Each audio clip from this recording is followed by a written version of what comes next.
Okay, everybody, I hope you're ready for a great interview.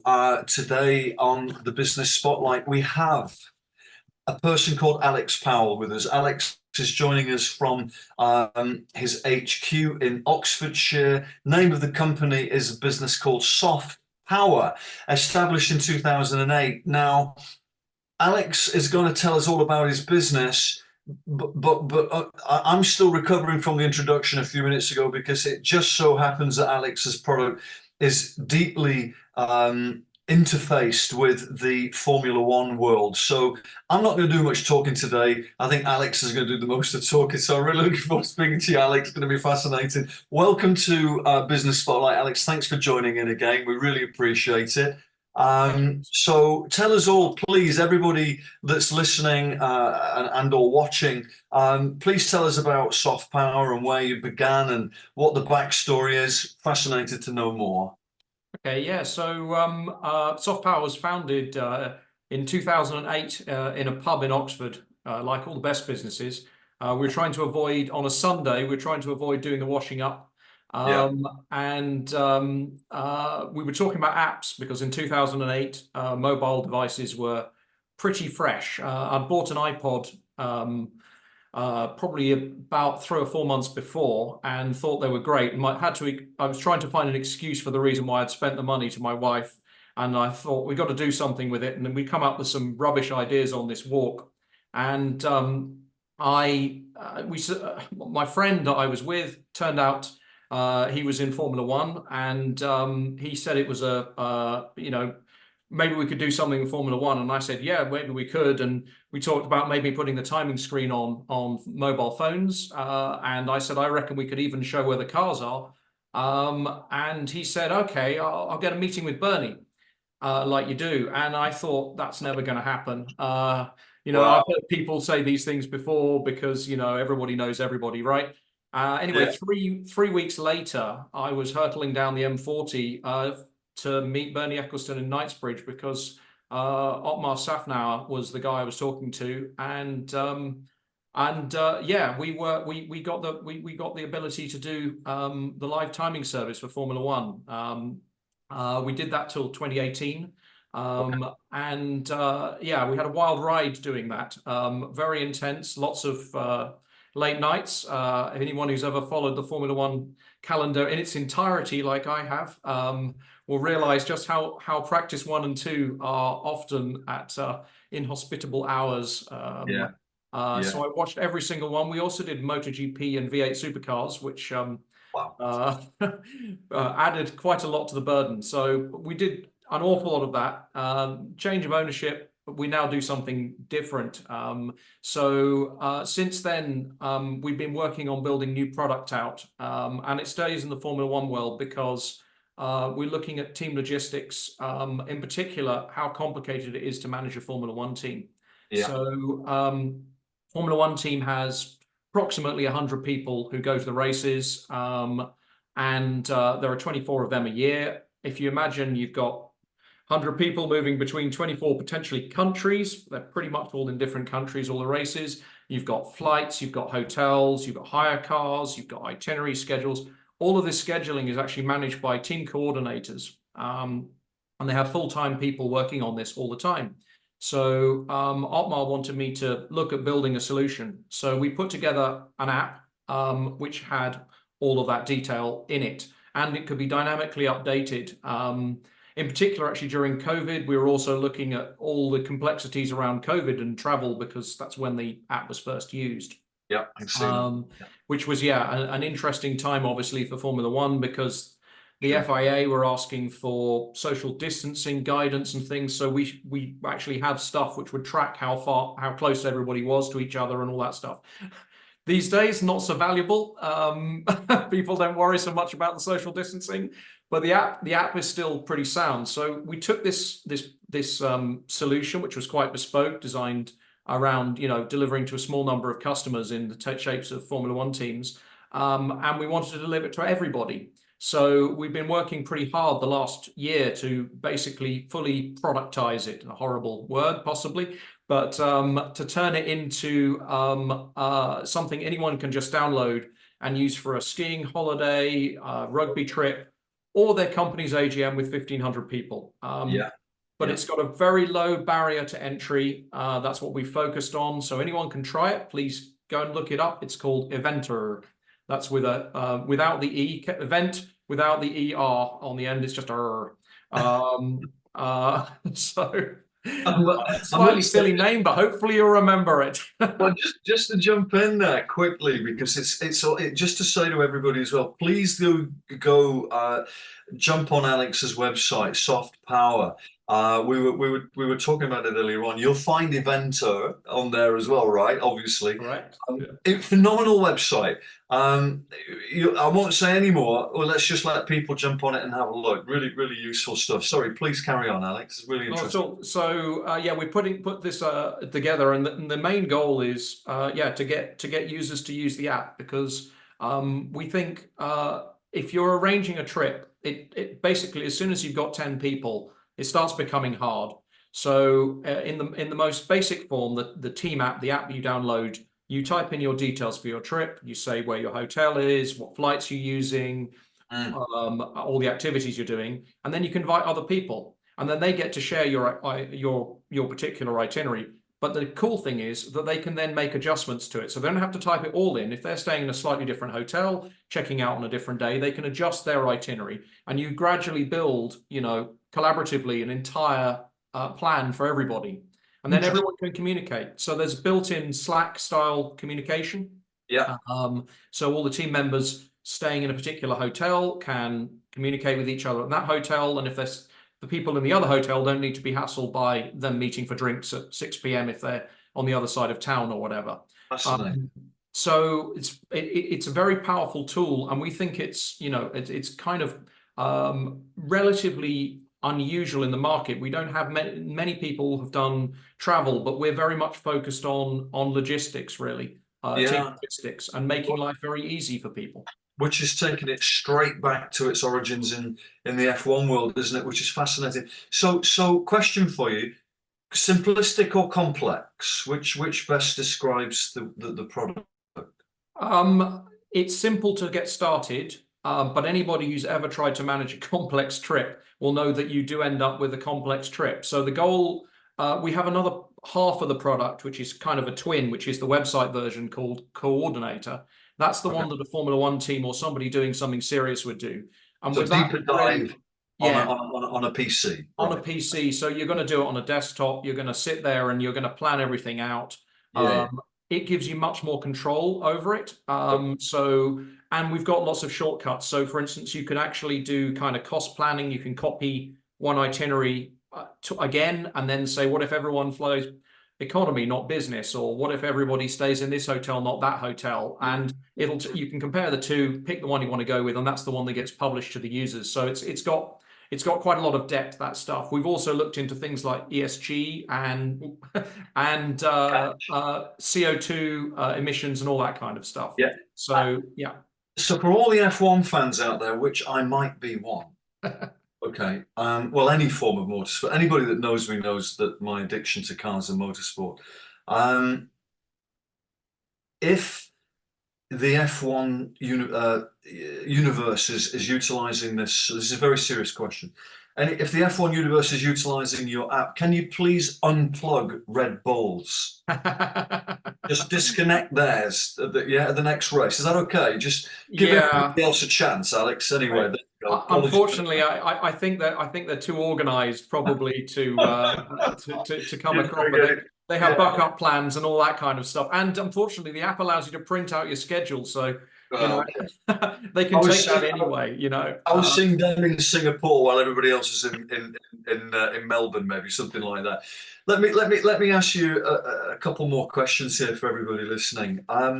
So let's think about building a business, because you've obviously started from scratch nearly 20 years ago. Yeah. You've evolved your product. We talked about the serendipity of it. Just so happens that you're chatting to somebody that your daughter, I think you said, met through school or some kind of. Yeah, it's a Monkey Music, actually. It was 6 months. They weren't even at school, so it was literally in a they teach the children music before they can talk. One of those kind of Monkey things. Music. So the mothers Yeah, That's take the interesting. kids along. So yeah. Yeah, yeah, yeah. So yes, it is. Forget business breakfasts. Monkey music. It's where. So, Um, I so did, you in fairness, run a business already, so I already had a taste for it. So my understood, original understood. my original business was started because I was made redundant, actually. Business closed its doors, sadly. Because it was in such dire straits, they basically closed the doors and said, you're out of contract. You get statutory redundancy, and that's about it. Yeah, So I woke up the next day and I sort of said, well, to my wife, I said, but what's the downside if I go down the job center, or I could just like call the people I've already been working with the clients and start it back up again. So we started back up again from there. And interesting. from that point, I had a mad, wild ride, hiring people and securing clients, because of course all the clients were very nervous about how they were going to suddenly put their, but luckily they trusted me. And yeah, by the time I think it was 11 days in, I'd had ridiculously long hours for those 11 days, trying to sort everything out, get a business running. 11 days later, the insolvency practitioner and said, I hear you've been a busy boy. I said, yes. So yeah, we got the thing going. So that was my early business experience back at the tender age. I think I was 29. So yeah. So if we just to jump in there a second, so it's interesting actually. You've said something there that's particularly important to the audience listening. Number one, we've got the serendipity moment where you meet Otmar and the whole F1 story unfolds, which is phenomenal. But of course, it requires the meeting. Now, if you're not doing, and this is the message to everybody, if you're not doing the prior year's legwork, Alex, of carving out a business from the ruins of a failed venture, not at your hands, but obviously whatever that meant. You've clearly would not have put yourself in the position where you were able to leverage and capitalize upon the discussion with Otmar. So there's a massive lesson there for everybody in small business land, right? Definitely. Well, I like I say, I think that the main thing I look is the upsides versus the downsides. If the downside is only you're going to lose a little bit of money doing something, and you might be back where you started, then and the upside is life changing. Then it's worth taking. It's worth taking the gamble. Now, some don't like that. In fact, many don't. Exactly. So I mean, I had to remortgage my house to raise actually working capital. Yeah. Because of course, starting a business, we started from zero to I think we did £500,000 worth of business in the first year. Which So is and that was something I never thought about because it was like you need enough capital to actually run that kind of a business, and absolutely. that took mortgage, Yeah. because no one's really going to lend you the money at the start. So there are lots of challenges, but then everyone's journey on this will be different. So mine's probably unique, but then 90% of other businesses probably have a unique story too. Absolutely. What would You you may find a funder, you may find a business angel, you may just start something that slowly becomes from a nighttime hobby into a full business. I was that's kind of thrown into it, into the fire a little bit. sure. So yeah, unusual possibly, but What would you say was the critical aspect that's fueled the growth? We love to talk about growth, not because we're vanity driven. It's not about growth for the sake of talking about sales revenue increase. It's about the mindset behind building and owning a growth related business, isn't it? What would be the ingredient? What did you bring? What did you guys discover drove growth, Alex? well, it's taking those risks, really. I mean, to be honest, the growth is only in the risks. In fact, I think the reason I'm talking to you today is because somebody told me I needed to fix up my LinkedIn profile because it was not really particularly in a good state. I changed it, and suddenly everyone's talking to me. Right. As a Okay. small business, I didn't used to use LinkedIn very much. I'm quite impressed by the difference it can make to a business. So I think there's a lot in it. Once again, I also survived for God knows how many years without LinkedIn. So you pick what you want to do. but In terms nonetheless, of marketing, right? In terms of marketing, yeah, needing a route to market, but fostering relationships. I mean, we do. Formula One world is very relationship based. So a lot of the growth, like I say, from a business perspective, is because of having very strong relationships in Formula One. You don't need lots of relationships. That's possibly a myth, although lots is better than more is better than less. But nonetheless, you can with the right connections and the right leveraging of them, you can get a lot further than you will if you don't let those. If you've got a contact and you're not using it, don't let it go idle. yes, And taking those opportunities. The world is filled with opportunities. You just have to pick up the ones that you want to do. You can't do everyone, that's for sure. I mean, there are hundreds of things which are past water under the bridge, never saw, products started, never released, all that kind of stuff. Don't regret those, but make sure that you identify the good ones and cling on to them and actually give them your full effort to make them happen. Eventa has definitely been a big labor of love from my point of view, because I really want to get it to the market. It's scary. We're having to do it on our own in a new sense, but we've learned an awful lot from our past experiences, and that obviously also leads into it. I mean, I'm now 47, so 48, sorry, getting older, buddy. So clearly past it, Alex. yeah, well, I'm happy with where I've got, but I think I've got a little bit fire left in me for a bit longer. I think so. I think so. I think so. So this really okay. So let me just circle back round again on a marketing level. So just so that everybody understands, how do you structure your marketing machine? What does it look like? Is it driven by internal team? Is it external? How do you plan it? So that's a good question, because when we were doing Formula One, our marketing team looked like about a 6'1" American Romanian with silver hair, and Yeah, of course, like I say, the Formula One world is a marketing platform, so that's very important to mention. I'm not the best person possibly to talk about marketing too. However, I have been in contact with what the difference between real marketing and other kinds of marketing are, and I can say that high quality marketing makes a very big difference. So engaged audience.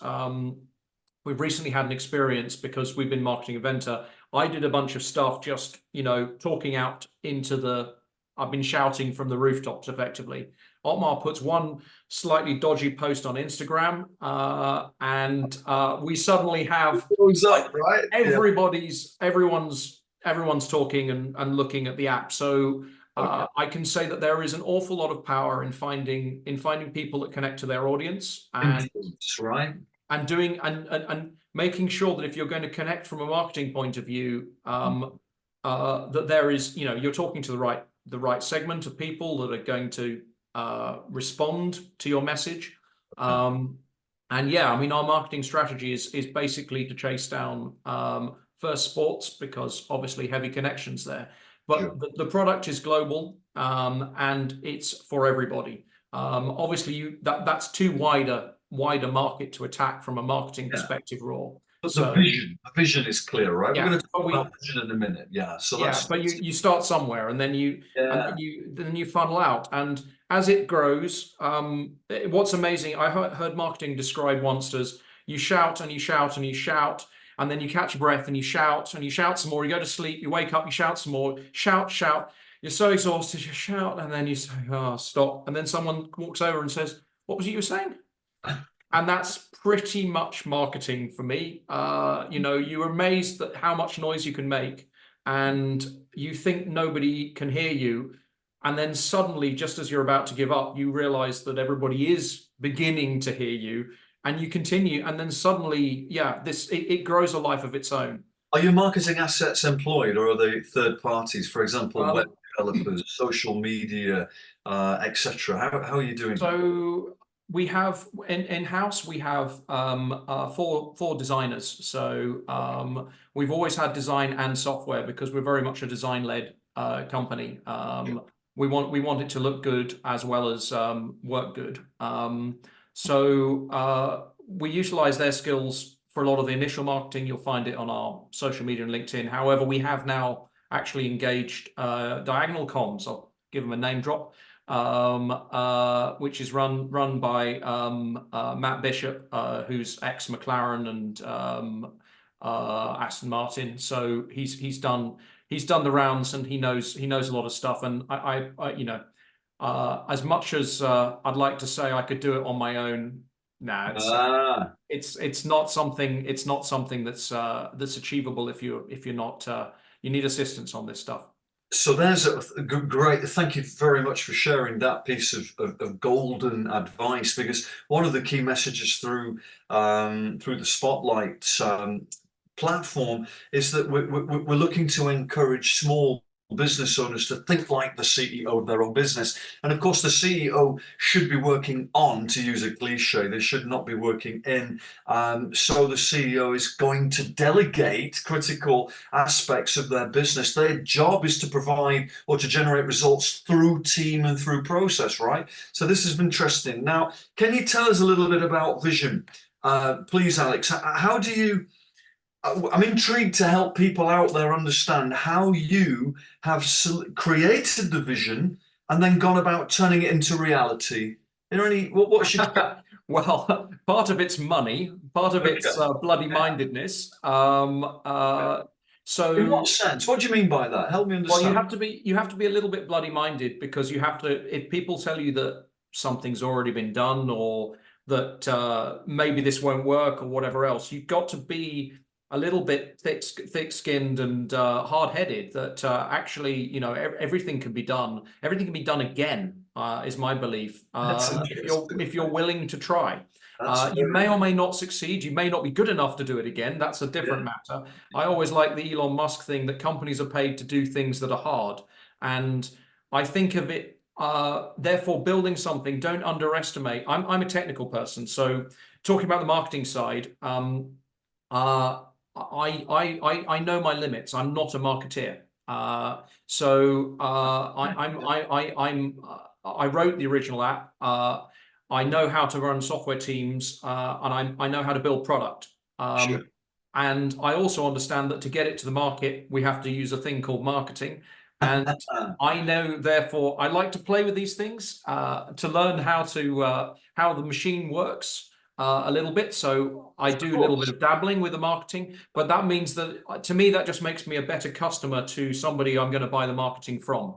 Because you're educated, you know, right? Because you're I mean, I can't draw, and I hire designers for that reason, but I need to know a little bit about what makes a good design or whatever else. So when you're looking around, I've always built my business with complementary skills to my own, because I know how to write software. I know how to put together products. So those bits aren't the hard bits for me. I need people who are experts in the other areas. So I would say, if you're starting a business in particular, make sure that you get people that aren't you. Because I see a lot of people that have started businesses with identical people, and they then struggle because they suddenly realize that their skill set has got holes in it. So, okay, that's clear. You used a key word a few minutes ago, leverage. The word was leverage. So the language of the CEO is leverage, okay? So you're leveraging people that have the skills that you don't have. And as the CEO, that's the right way to approach it, isn't it? That's great. So am I hearing then that your vision is to be a global platform, a global business? Oh, yeah. So the clear vision there. So just there's a couple more questions, so I don't want to lose too much time to vision, but if we just say one more time, so how do you plan to help us understand how you plan to take a product based in Bicester in Oxfordshire to the world?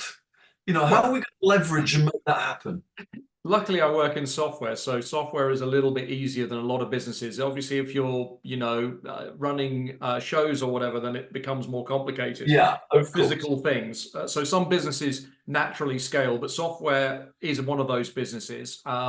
And obviously we ship to the App Store, we can ship on the web, and we can ship on, all the various platforms. It's marketing based again, isn't it? Your vision is marketing based. You've got marketing in various areas. The other thing you definitely have to think when you think internationally is localization. So language.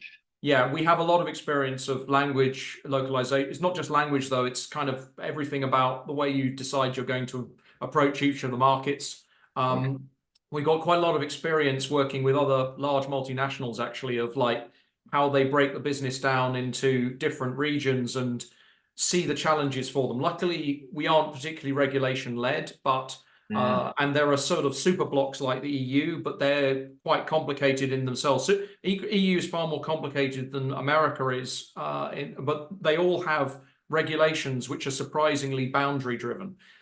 Luckily for our kind of apps, so far that hasn't proven to be a problem. But yeah, it's there are many challenges.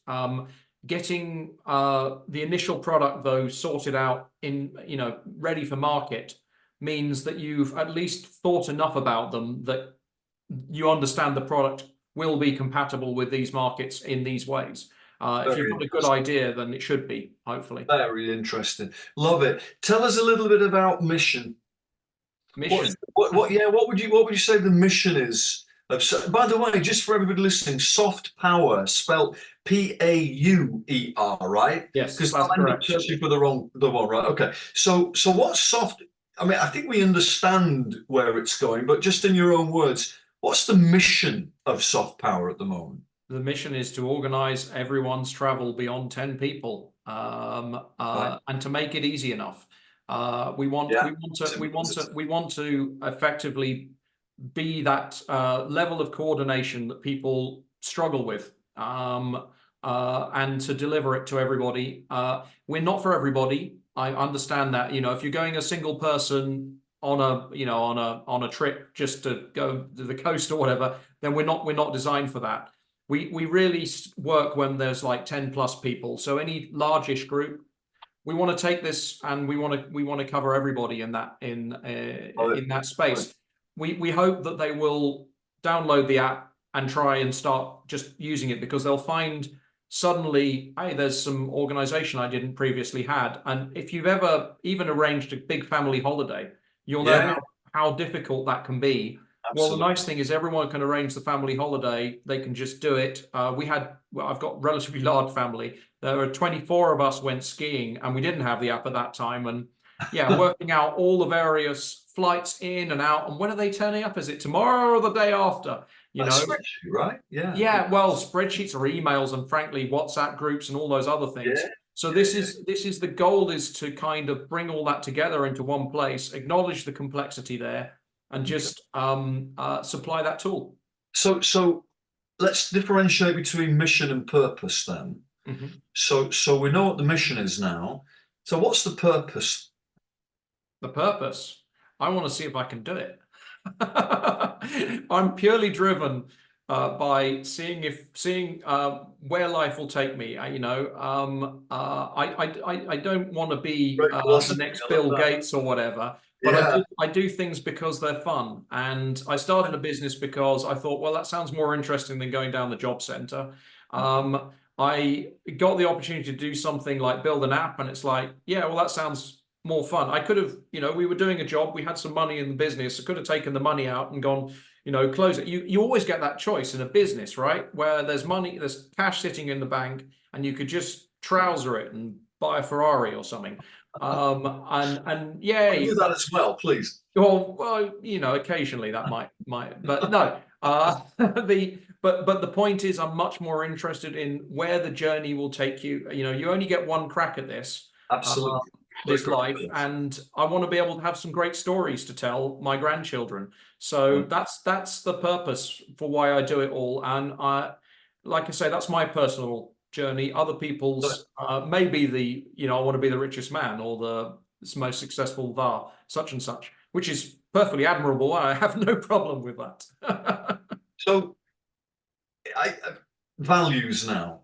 Values. So what would you say are the first or the top 5 values of Soft Power / the Eventer product, the business behind it, Alex? What are they? Help people out there understand what this CEO values. The values. Oh, well, I particularly enjoy taking young people and starting them out on their journey. So, because I was actually quite a lousy student, and I always wanted to just work. So Interesting. my university career was I did physics with Astro, so it was a hard course, but yeah, it was hard. I knew really while I was doing it, I wasn't going to be a professional physicist. I've always been fascinated by computers since the age of 7. And I see the young guys now, and I got the benefit of computers getting complicated at the same rate I did. So when I was 7, computers were kind of 8-bit and quite low complexity. By the time I, finished university, we were into the superscalar architectures and all the stuff people. And now computers are, we've got AI, we've got all sorts of other great. It's like, where do you start on that journey, and how do you get the next generation engaged? And I worried about this when I was growing up because so many people didn't know about computers. Now people are being trained about computers, but I want to give people the experience across a broad range of skills. So our guys get a full life experience. We do full stack development. We do, they'll see everything. That's why I love, they can see everything I do. So they can see me doing the marketing bits. They can see me doing business development.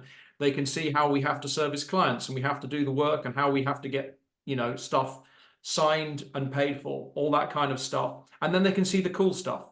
So I'm hearing that you value developing young people, Yeah, education, collaboration. definitely. So we're an office-based business as well. That's another interesting aside Office. for What the hell office. is that? What does that mean? I know. It's Wow. almost a dirty word these days. But I do believe young people. I'm quite controversial on this. I believe young people actually need the office, and I think if the old people don't come into the office, then that skill transition doesn't happen. Yeah. And it's like young people don't read as much as they used to because they watch things. They watch YouTube videos and everything else to learn. I don't necessarily have a problem with the changing dynamics of things. I think, I've seen how actually everyone tends to learn what's required for the current, current way of working. But nonetheless, I do think the most important thing is people being close to each other. And I listen every day to people overhearing conversations and going, hang on, I've already done that, or I've fixed that, or you don't want to do it that way, you want to do it this way, or, and it's like, if you aren't in that close environment, then there's no chance to have that conversation. And to me, was one of the strongest messages. Lockdown was a very difficult time for a software business, actually. And you see a lot of games and things in the creative industries in particular. They didn't have that collaboration. And software developers are often quite insular people. They don't think of themselves as particularly gregarious. So you kind of got a double whammy. You got to persuade them to come in. So yeah, we opened the office as soon as we could. Yeah, we make sure people are in. I mean, like I say, there is some home working occasionally, but it's the the exception rather than the rule. And yeah, that's important if you're going to build something of any level of complexity beyond what one man can build, to me. Alex, well, we're actually out of time there. Yeah, Forgive me for calling the interview at that point, but may I say that it's been fascinating, really interesting, but I've got this sensation that we could have been sat here probably 2 hours from now very easily. And on that basis, I'd love you to come back and do it again, because there's still several more questions about the actual business that I'd like to touch on with you. But it's been amazing to be able to understand vision, mission, purpose. Also, we touched a little bit on values there, how you've got from the very beginning to where you are. I'm sure that the people watching and listening will have thoroughly enjoyed this interview and your energy and what you brought to the session. So on behalf of everybody at Business Spotlight, thank you very much for joining in. thank you. You're welcome, and I'll see you again soon. Bye.